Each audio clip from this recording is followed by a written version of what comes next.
Subscribe करके bell icon पे जरूर क्लिक करें। जज़ाकल्लाह।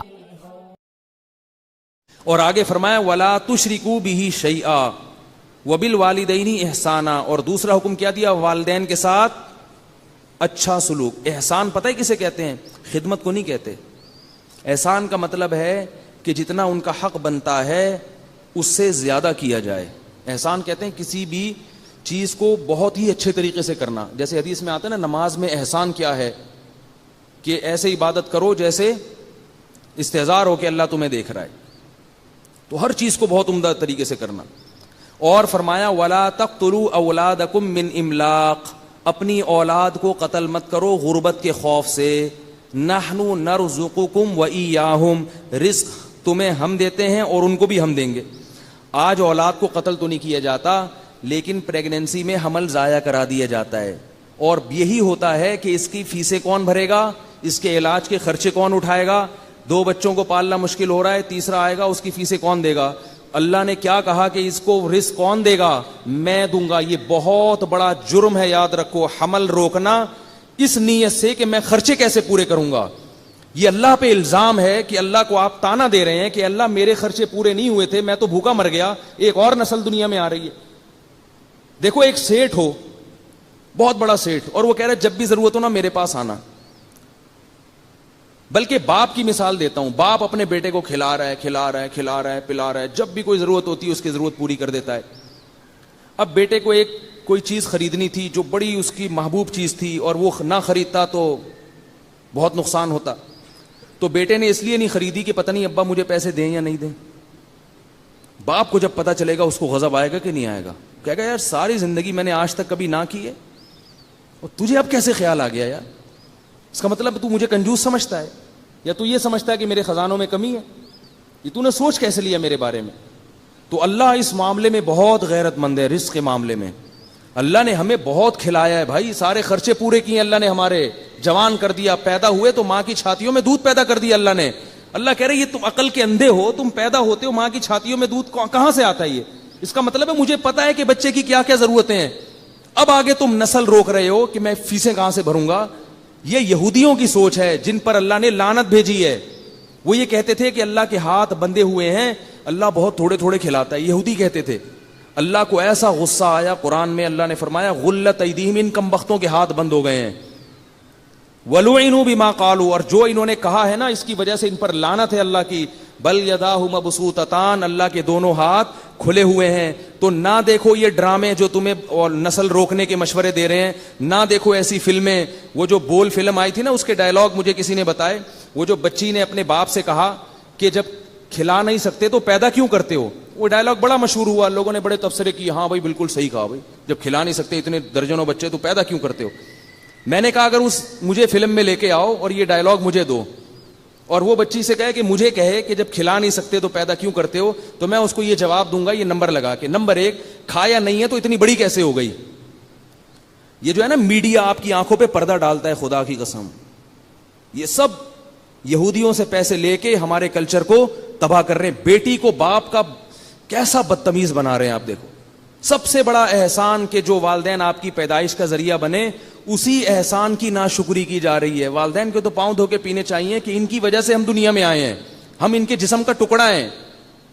तभी माँ बाप की सारी खुसूसियात औलाद में ट्रांसफर होती है कि मैं जो कुछ हूं अपने वालिदैन की पहचान हूं। मैं जब बयान करता हूं लोग मुझे कहते हैं, जिन्होंने मेरे वालिद साहब को देखा, कि हजरत बिल्कुल आपके वालिद साहब का लुक आता है आप में, वही जज्बात हैं, वही आवाज है। तो ये क्या है, ये कहां से मिला है सब कुछ? बाप से ट्रांसफर हुआ है ना। उसी बाप को आप ताना देना शुरू कर दो, यार पैदा क्यों किया तुमने।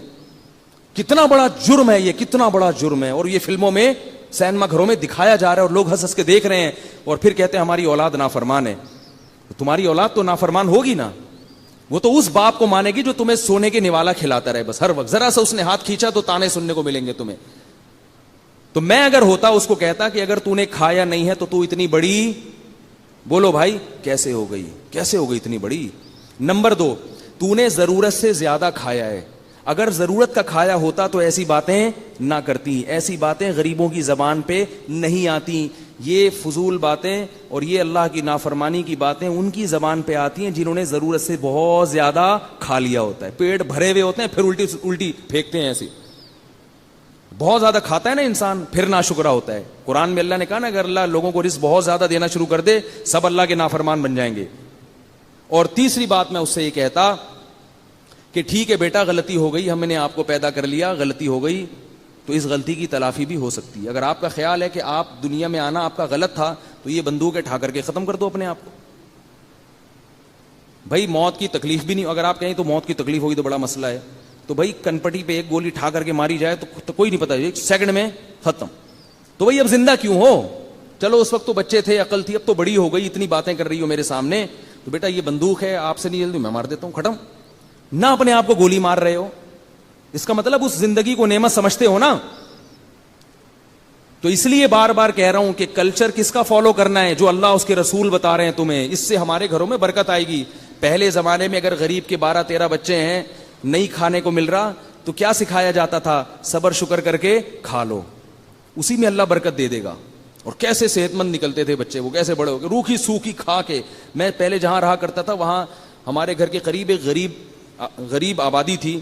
میں نے گھر میں دیکھا کہ ان کے غربت بہت ہے, صرف روٹی پکتی ہے, سالن نہیں پکتا. تو وہ کیا کرتے تھے, جب سالن پکتا تھا نا سب بچے روٹی لے کے بھاگ جاتے تھے اور کھا لیتے. بھوک اتنی ہوتی تھی ان, سارے صحت مند بنے ہیں, وہ اتنے صحت مند, لمبے لمبے قد ان کے نکلے ہیں. میں کہتا یار ان کا وقتوں کو روٹی ملی نہیں اور ان کے قد دیکھو. ٹھیک ہے, ڈاکٹروں سے نہیں پوچھو ہر چیز, بہت سے کام کون کرتا ہے؟ اللہ کا. ڈاکٹروں کی اپنی بیچاروں کی صحت تو دیکھو, ڈاکٹر تو ڈبے پہ ڈبہ لکھتا رہے گا, یہ والا بھی پلا دو, یہ والا بھی ایکچولی اس میں یہ والے آئرن کی کمی ہے, یہ والا پلا دو.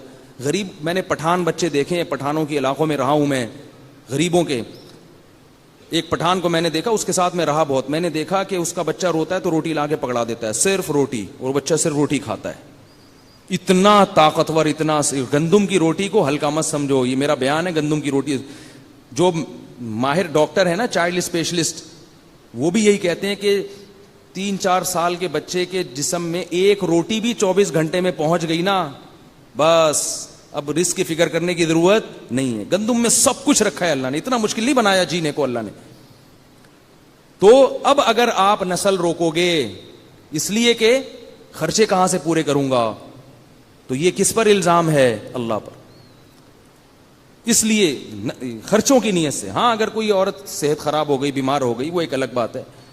تو جلدی میں آیت کمپلیٹ کروں. نحن نرزقکم وإیاہم, اللہ فرماتے ہیں رزق کون دیتا ہے؟ میں دیتا ہوں, میں. تو یہ نظر کس پہ رکھنی ہے رزق کی؟